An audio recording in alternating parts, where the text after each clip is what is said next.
that which is written in the program, but it's the same talk. Driven assembly at the Nanoscale by Juan de Pablo from Wisconsin University. All right, thank you. So,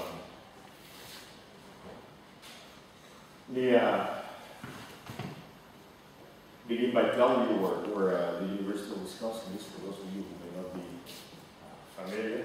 So, Wisconsin is over here, right next to Chicago. This is a picture of the campus. This is a picture of Madison, Wisconsin, next to the lake. And this is a picture of Baston Hall, which is the administration of the university. The universities. All right. These are the people who've done the work, and in particular, I want to highlight Ron Riddleman, who's now a professor at the University of Pennsylvania. François de Terry, who's now a professor at École Normale, and Darren Park, who's now at Sandia National Labs. So they did all the work that I'm going to be presenting this afternoon. All right, so what we're trying to do in a laboratory is just to try to understand how non-equilibrium processes can be used to assemble matter at very small length scales. We all know that self-assembly happens spontaneously. It doesn't happen instantaneously, and you oftentimes find yourself just shaking a beaker or putting magnetic fields or electrical fields to try to get things to assemble in controllable ways. So we like to understand it and provide a theoretical framework that allows us to predict how matter behaves. So what I'll do in my presentations is explore some of these ideas in the context of three applications. The first one has to do with block copolymers and how they can be used to control the assembly of particles, for example, at very small length scales. And the emphasis in this case will be in fabrication of small devices using lithographic techniques. Then the second talk will be on the assembly, the ribbon assembly of DNA and how that can be used in genomics. And then the third lecture will be on liquid crystal assembly and how it can be used to create sensors for biological molecules. So I'll start then with the talk on copolymer. And now to rationalize what we're trying to do, we arrange some of our work, or we organize it using this diagram that you see over here. So on the one hand, you have the nanoscale object that you're trying to assemble. In the simplest of cases, you have spherical nanoparticles. In more complex cases, you have molecules that have a sequence like DNA and flexibility. At the other end of the spectrum, you have the medium in which you're trying to accomplish the assembly. So in the simplest of cases, you're going to have a continuum solvent. Water in this context is a very simple solvent. You can have more complex solvents, liquid crystals, for example, or organized solvents like block copolymers. And finally, you have the fields that you try to use to drive the assembly. So that can be flow, electrical fields, pneumatic fields, or surface fields. So to explore these ideas, then we're going to be taking some objects, some media, and then some fields, and try to control the assembly. We'll start with the case of simple particles in a complex solvent. The solvents are going to be block copolymers, and the fields are going to be introduced through the surface, through patterns on the surface. All right.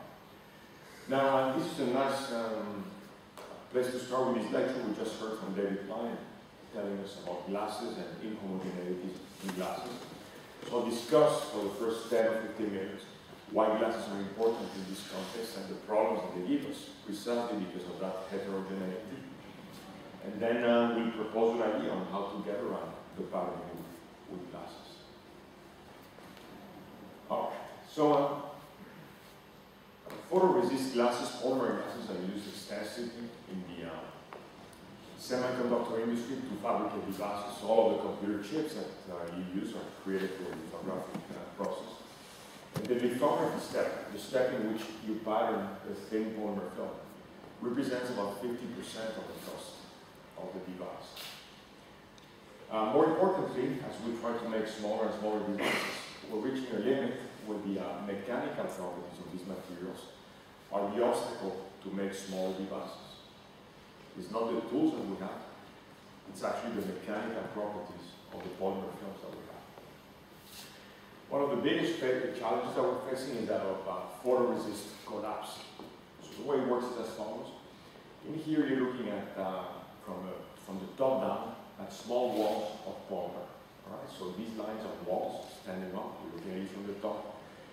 And between the walls you have little troughs that are full of water when you actually create these devices, solvents.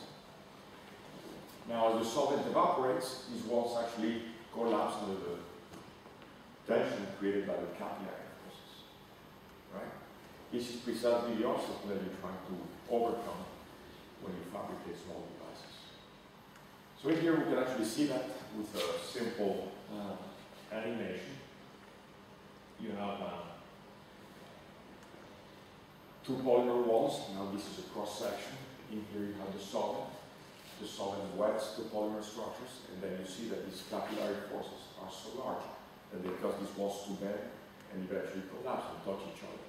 That's what you're seeing in these experiments, but you're seeing it from the top. The moment you reduce the surface tension, for example, through use of a surfactant, that problem goes away, and then the same structures never collapse. They stay straight. Okay. So you can do a simple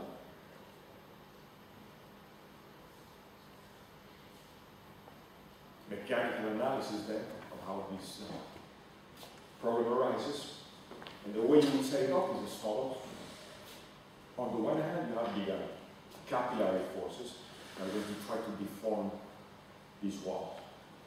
Those capillary forces are going to be proportional to the surface tension and inversely proportional to the spacing between the walls that you have included S. Alright. Now to counter that, you have the strength of the material. And the strength of the material will be proportional to the modulus of the polymer that you're using. And inversely proportional to the cube power of the aspect ratio of these structures. Alright. When these two forces are balanced, you have no collapse, everything is fine.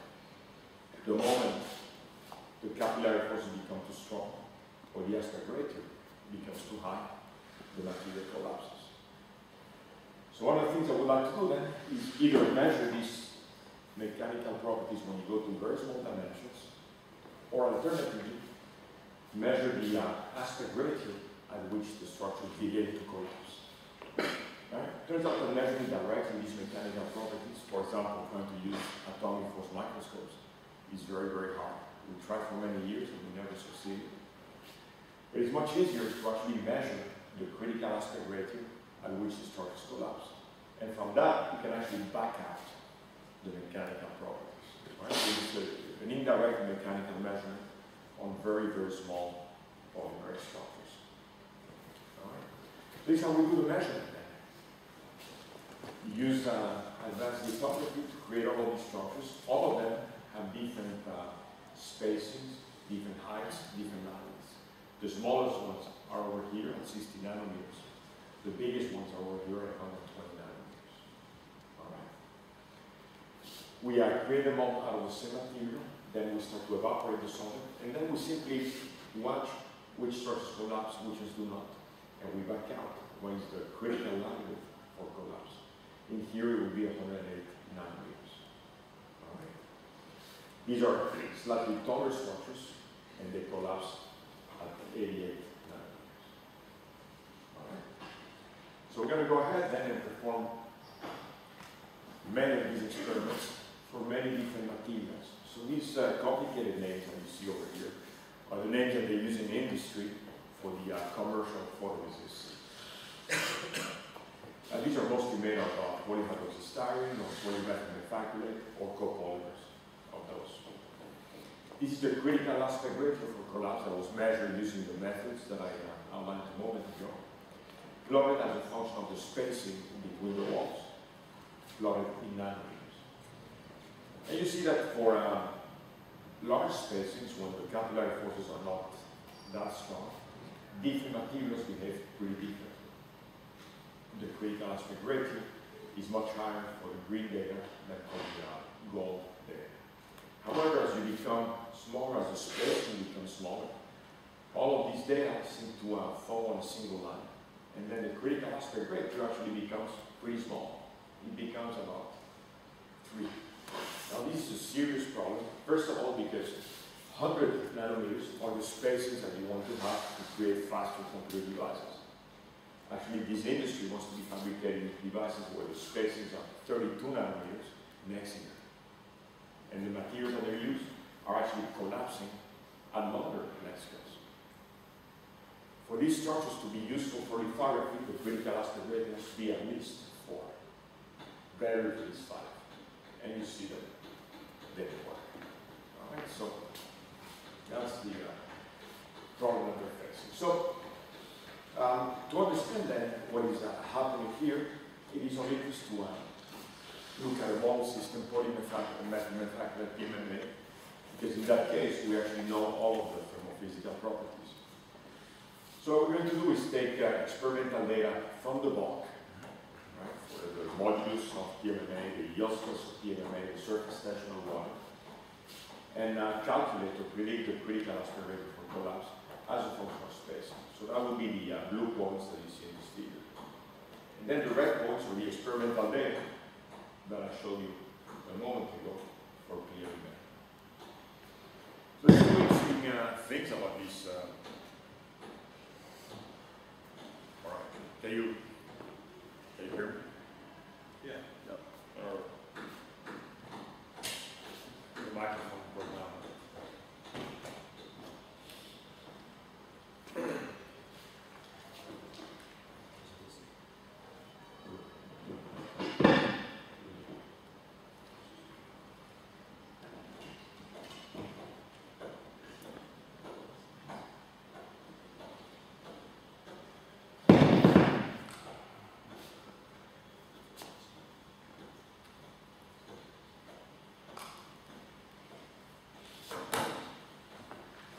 Right, so there's two interesting things about these data. The first thing is that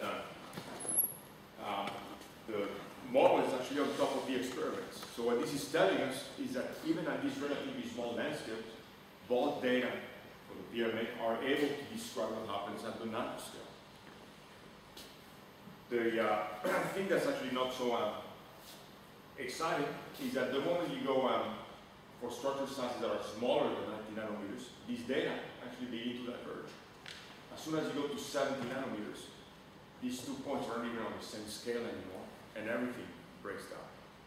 All right, so what we'd like to understand first is what is the origin of these problems that we see over here when you go to 70 nanometers and below. All right, so to do that, we're going to turn to simulations of our small structures, and we're going to do something very simple. We're just going to take a structure, apply a force, and then measure the modulus of the structure. So just the experiment that we wanted to do with atomic force microscopy, we're going to do it in the computer. Using that experiment, then you can predict an apparent Young's modulus as a function of the width of the lines. All right? So this is in units of sigma. To get it in nanometers, you multiply these numbers by 2. All right? So this would be 50 nanometers, 20 nanometers. What you find is that no matter how we prepare these structures, there's a decrease of the Young's modulus as you decrease the size of the structures. And the decrease of the modulus starts to happen at about 50 nanometers. Now, much more recently, some people at NIST were actually able to perform some of these measurements using AFM. And they actually do find that the mechanical properties of these materials decrease exactly at about 50 nanometers, consistent with these predictions that we have made. So the reason that we saw those data diverging from each other in the figure is that when you go to the nanoscale, the mechanical properties of glasses start to depend on the size of the material. The question then becomes, why? What you see in here are simulations of the deformation of small structures, the one that was shown earlier. And this is what happens when you take a very simple finite element model and you assume that the mechanical properties of the material are uniform. Right, so this is a simple mechanical model. What you see on the right is what actually happens when you have particles in the system. It's the same movie as I showed you before, but now we're showing the strains. Now you realize that the strains are not at all like they arise in the continuum model. They're actually highly localized. They grow as fingers from one wall to the other, and they penetrate the structure. And sometimes you actually have some pretty large strains in the middle of the structures. So this is showing you that the material is not mechanically homogeneous, it is heterogeneous. And this is consistent with the picture that people have on glasses, where the dynamics are heterogeneous. So we like to characterize this a little bit better. What you see in here are now the stresses in the material when you try to deform. Okay? So you see that the stresses that arise in the system are highly localized. These stresses fluctuate, right, according to minute changes in the configuration of the particles. And you see that you have tensile stresses in the exterior of the structure and then compression stresses in the middle of the structure.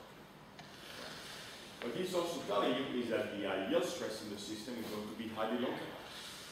You're going to have some weak spots and some strong spots in the material. Those spots are going to be fluctuating. And one of them, at some point, is going to yield and cause the structure to break, which is what you see in the experiments. So to understand this a little bit more, then, it is of interest to calculate the modular elastic properties of these polymers. Now you can calculate an elastic constant to a brute force approach that I was showing you a moment ago by just deforming a sample and measure the strain that you generate. Or you can be a little bit more clever about it and actually calculate it using a statistical mechanical framework and understand what the different terms are to this elastic module. So again, in the brute force approach, you apply a stress, you measure strain, and the slope is the modulus. In statistical mechanics, you can decompose the elastic tensor into three contributions: the Born term, the kinetic energy term, or an ideal gas contribution, and a stress fluctuation. Now, there's an interesting aspect about the history of these calculations. The Born formalism has been very nicely developed. It applies to crystals. And the stress fluctuations have actually been ignored always because people argue they contribute very, very little to the modulus. But of course, all of that literature corresponds to crystals, not to glasses. The moment you actually try to develop these formulas and apply them to our glasses, you find that the story is actually very, very different. So, in terms of mechanics, what the Born term is going to calculate is the stress that is required to deform the material in an affine manner. That's what happens when you have a crystal. What the stress fluctuation term is going to give you is the stress that is required to deform the material when you have non-affine deformations. So the affine deformation would be one in which all of the particles are displaced according to the frame of reference of the laboratory. When you have a glass, some of these particles, after you deform them affinely, are going to actually be displaced in some random manner because the material is disorganized. And these non-affine displacements that you get over here are what going to give you that contribution. Okay.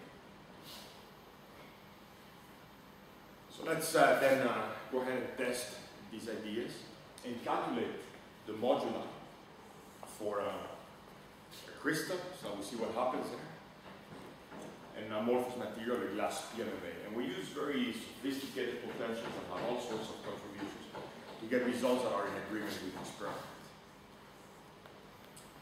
So this is what you get. For crystalline silicon, you find that the Born contribution is 137 gigapascal. The ideal gas contribution is 4, and the fluctuation or non-affine displacement contribution is only 6. The total, right, is 135. Experimentally, you get 135. Okay, but you see that the key contribution here is this Born or affine contribution. Now you go to a glassy material, an amorphous material, and you find that the Board contribution is 61. The stress fluctuation contribution is 56, so almost the same magnitude. And the total, of course, is the difference between these two is only 6. Right? So the reason we have these size-dependent effects is in the non-affine information, so the stress fluctuations, and this is what's making these materials weaker, particularly at small n scales and when you have interfaces. And of course, these also agrees with experiment. All right, so this is the case for the for a bulk sample. We'd like to now calculate this moduli on a localized basis, not for the entire sample of the system, but for small elements within the system. These are the actual formulas that you use to calculate the stress. The details are not important, and all that is published. The point is that instead of calculating the modulus for the entire sample, we're going to calculate it on a localized basis. So we do that. And this is what you find. All right, so these are the, this is the shear modulus of these BMMA glasses at different length scales. If you look at large samples, 25 nanometers, the modulus is uniform. It is the average modulus of the material. But as you increase the resolution of the calculation, you start to see that some domains show up. At 6 nanometers or 4 nanometers, you have these large domains. The red are very strong domains with a very high modulus. The blue are actually weak domains with a low modulus. What is perhaps more interesting is that you start to develop domains that have a negative modulus. Now that's unphysical. It's mechanically unstable when you have a bulk system. Right? It would be like having a spring constant for a spring. That's negative. That doesn't make any sense. But when you go to these small dimensions and you have a heterogeneous system, you can actually have negative domains, provided they are surrounded by positive domains. That's exactly what happens now with glass.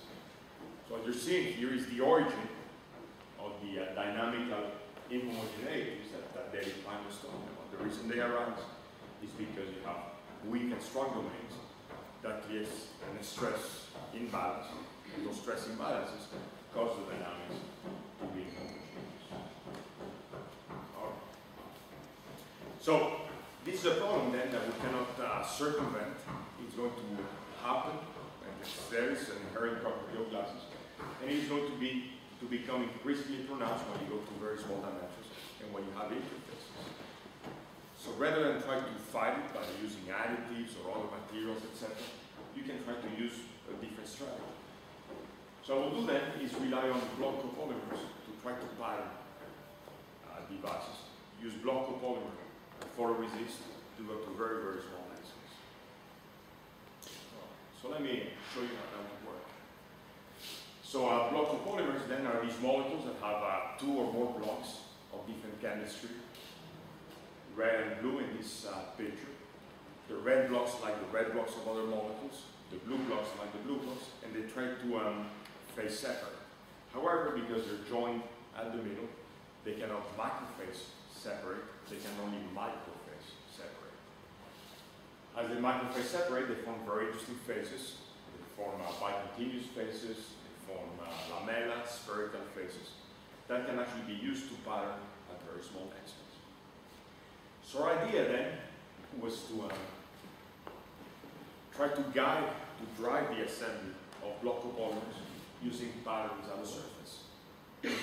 So we use an e-beam tool or X-rays to create an image on the surface. This image could be hydrophobic and hydrophilic patterns. We would then spin coat the block copolymer on the surface and get it to follow the instructions that are provided on the surface.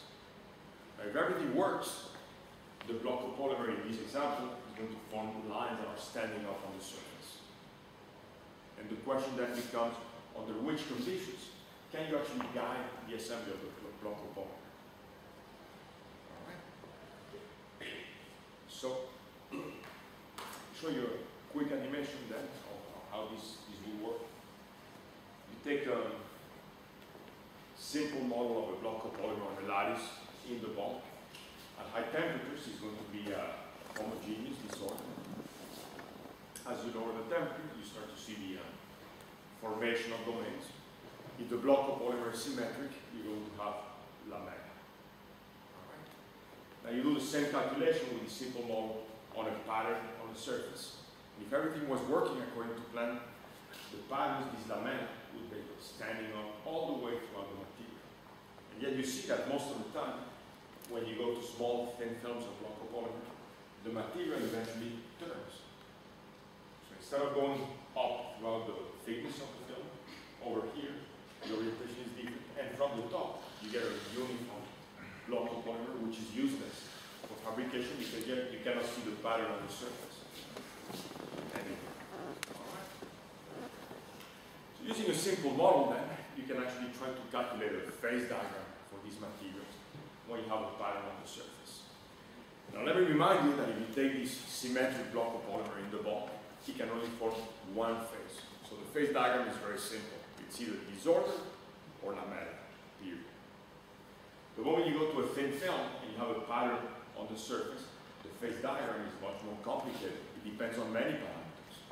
In here, for example, you have the thickness of the film.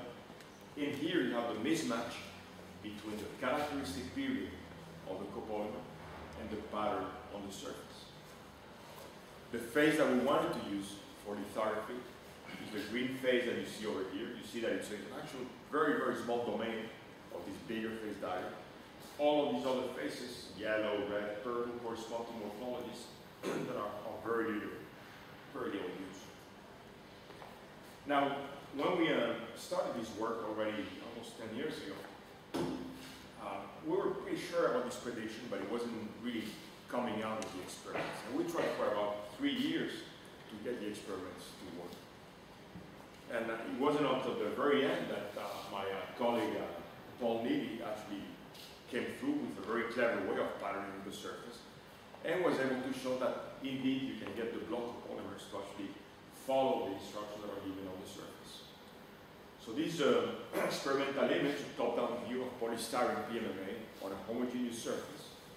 In here you see the lamella following this fingerprint pattern. They're disorganized. When you spin coat the same film on the pattern surface, you get these beautiful lines. And there's two things that are remarkable about this result. First of all, you can actually create lines whose width is just 20 nanometers. Perhaps more importantly, you can actually do this without having a single defect, not one mistake over microscopic lenses. So this is when it gets interesting because now you can start thinking about using this for lithography to actually fabricate circuits. When we got these results, we were very excited and we went to our sponsors, and Intel and IBM were paying for this work. And we asked for more money. And they almost laughed at us. They said, look, it's very nice that you can do lines on the surface. But to be of any relevance, you need to be able to make structures like this one. You need to be able to make corners, interconnects, dots, bends, angles, right? And of course, the process that we had before was not able to do. Now, to be able to do this using just trial and error experiments would be very, very hard. There's many variables in the system. So we tried to guide some of the designs using theory. This is the model that we eventually settled on. So what you have is a free energy function. This free energy is a function of the intramolecular interaction, just the springs between beads of the block copolymer. And then an intermolecular term, the incompatibility between the blue and the red blocks of the block copolymer. All right. This strength of interaction is characterized by this chi parameter that can be measured experimentally. And then in here you have the volume fraction, or the local concentration of the A block and the B block of the block copolymer. The important point here is that these concentrations here depend on the position of the system, because it is inhomogeneous. Right. So you take this free energy function, then you minimize it, and you calculate the fields or the concentration fields throughout the sample. Now this is traditionally been done using what is called self-consistent field theory. So you make a series of approximations. The first one is you say that the polymer can be represented as a diffusion process. 1D diffusion process. Once you solve this diffusion process in a random field, you recalculate the fields, right? Once you have new fields, you recalculate the diffusion process in the fields, and you repeat this process until it converges. Now the problem with this approach is that it is mean field, so it doesn't take fluctuations into account.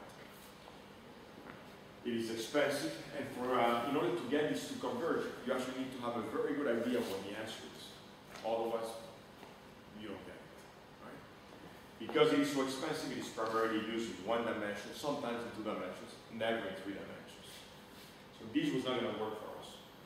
So what we end up doing then is developing what we call these theoretically informed coarse-grained simulations of the same theory. So we take the same Hamiltonian, but instead of introducing approximations, we solve it in a stochastic manner using a Monte Carlo manner. The model is exactly the same as the one that I was showing you earlier. So the way it works then is we're going to have millions of molecules in the computer. We're going to discretize the system into small domains. We're going to propose random displacements of the molecules. And then these random displacements are going to be calculated or accepted according to changes to the Hamiltonian. Now this is intrinsically different from a standard molecular dynamics or Monte Carlo simulation, because instead of calculating pairwise distances between all the particles, you just calculate local concentrations. That allows you to move much, much faster and go to much bigger dimensions. By about 4 or 5 orders of magnitude compared to traditional molecular dynamics. So, we then show you with the movie how that would work.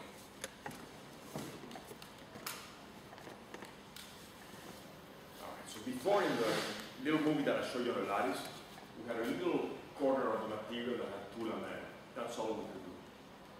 Alright? Now we have a much bigger sample. We have a pattern on the surface, we have these lines, and then we spin coat this block of polymer on the top. In red, I'm showing you one of the blocks, the red block. The blue block, I'm not showing for clarity, so I just erase it. And the green is the interface between the red and the blue blocks. So we spin coat the material on the surface, we let it go to equilibrium, and that's how things proceed. See, at the beginning, you have a lot of defects.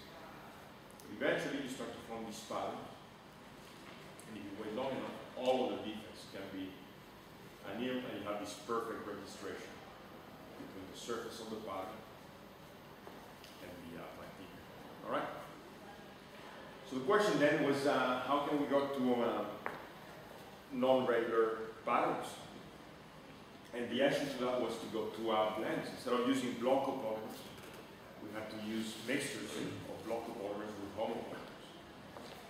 So this is an example in which we were able to create these corners that you see over here. This is a ternary blend with 40% homopolymer and 60% block copolymer. It is also polystyrene PMMA. And you see that you can actually bend the domains perfectly without making a single mistake at the corners and create these structures.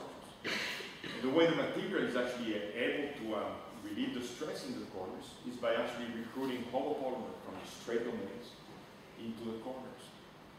So this calculation that you see over here, we're showing the local homopolymer concentration as a function of position. You see that at the corners, the concentration of homopolymer is pretty high. But then in the straight regions, the concentration of homopolymer is pretty low. That homopolymer travels from here to here, fills in the gaps, and allows you to generate those patterns. So using theory then, we've identified all of the compositions and molecular weights and surface strengths that we need to use to actually generate all of the structures that arise in semiconductor fabrication. So industry came back to us and told us, you need to be able to make periodic spots, T-junctions, joints, bends, and lines. Through calculations then, we were able to identify the compositions and demonstrate in experiments, and we can actually do all of those lines. So these are now experimentally made with mixtures of block copolymers, and again, you see that you don't have any defects. It really works very nicely. All right. So this is now reaching the commercial stage. And we think that the first application that we're going to see of this technology will come out next year. And it has to do with the fabrication of hard disks for your computers. The next generation of hard disks, where you can store actually terabytes of data in a very small space, would be at the level of several terabits per inch square. All right. Now, to be able to store this amount of data on a wafer, you need to have dots of magnetic material that are packed at 27 nanometer pitch. Now, let me take a step back right now. The hard disks that come in your computer right now are fabricated using a uniform magnetic field. Right? So just a uniform magnetic field, then you pattern it with the head of the drive. And the domains that you create are actually pretty big. And they have to be big because otherwise thermal fluctuations can just flip the screen and erase your data. So that limits the density, the storage density that you can have.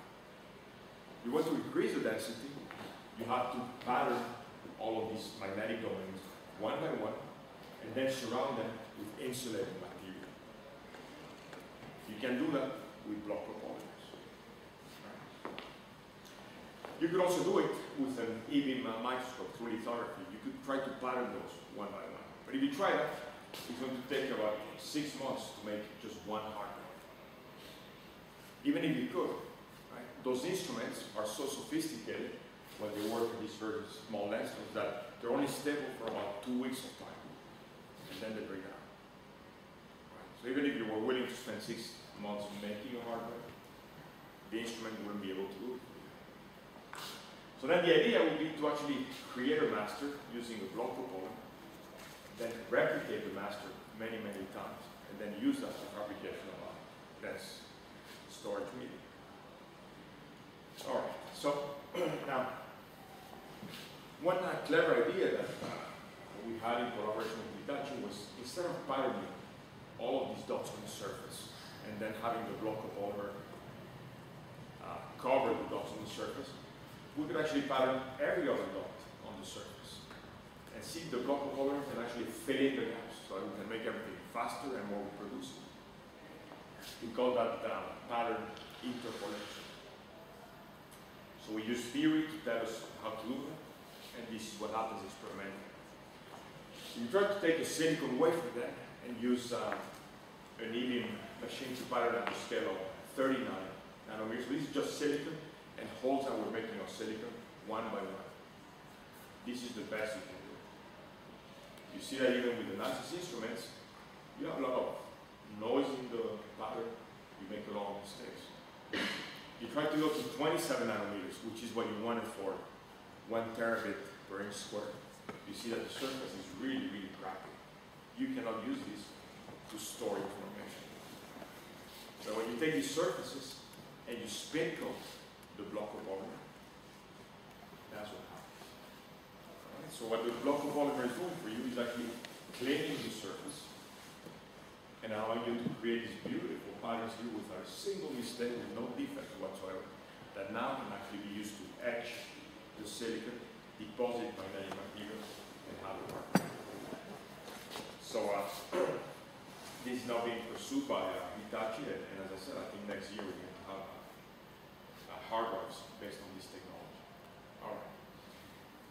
Now, where's the case of cylindrical patterns on the surface is relatively trivial. You can actually see how block of polymers would go to the circular patterns on the surface.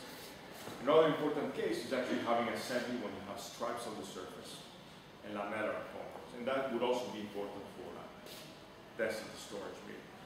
So when people do experiments in this case, they get figures like that, right? So this is a top-down view of what happens when you spin coat lamellar copolymers on the surface. You get all of these patterns. This is what you get when you look at it from the top. And these patterns are very hard to interpret, right? You don't get an image like this when you don't know you have lamella or cylinders. So what theory has allowed us to do is actually identify all of the faces that can be formed in these systems. You can have checkerboard patterns, you can have dots, etc.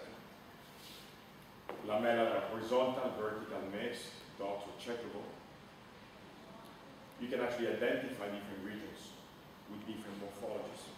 And then when you go ahead and make cross-sections of the system, you can verify that the predictions that you're making are correct. So this technology now is actually being able to advance faster because of the interplays between theory, simulation, and experiments.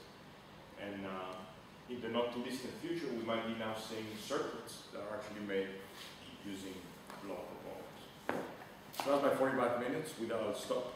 Okay. And I'll take any questions that you may have on this topic.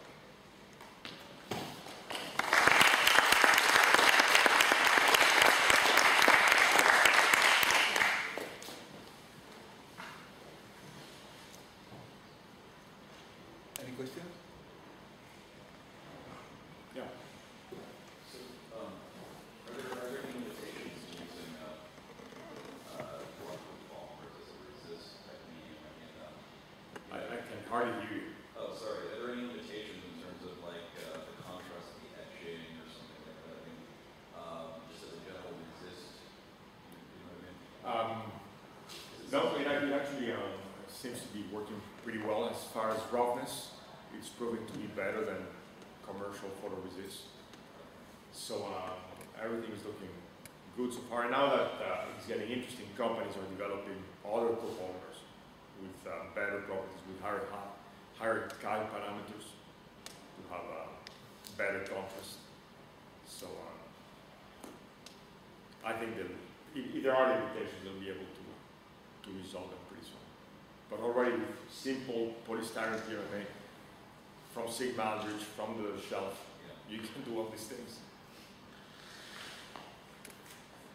You mentioned that you were investigating patterning every other dot rather than every dot, and seeing if block of polymer would fill that in. Do you have successful experimental results to see? Yeah, actually, that's what makes this technology attractive is that.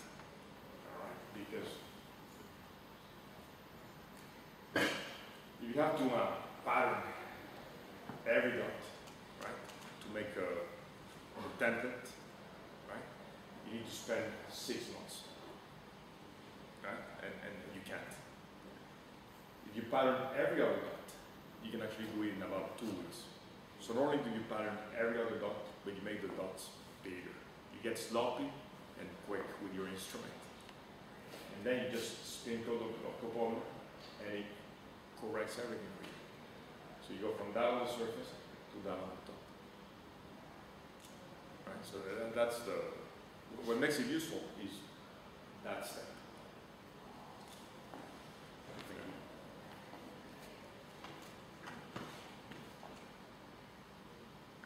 Any other question? Yes. I was curious if it would be possible to explore how far you could go in terms of patterning modeling the smaller fractions of dots to still be able to impose the orientation of crystallographic axis in the final structure. Yeah, that's a very good question. So for this material, it's actually 16 to 1 for cylinders. If you go to other block copolymers that have a higher Chi parameter, perhaps you can go to more, but here it is 16 to 1. But the people that are doing it in industry right now, they're still doing it with 4 to 1 because they feel safer. They don't want any mistakes. And this is an industry where you cannot make a single defect. It has to be perfect. So,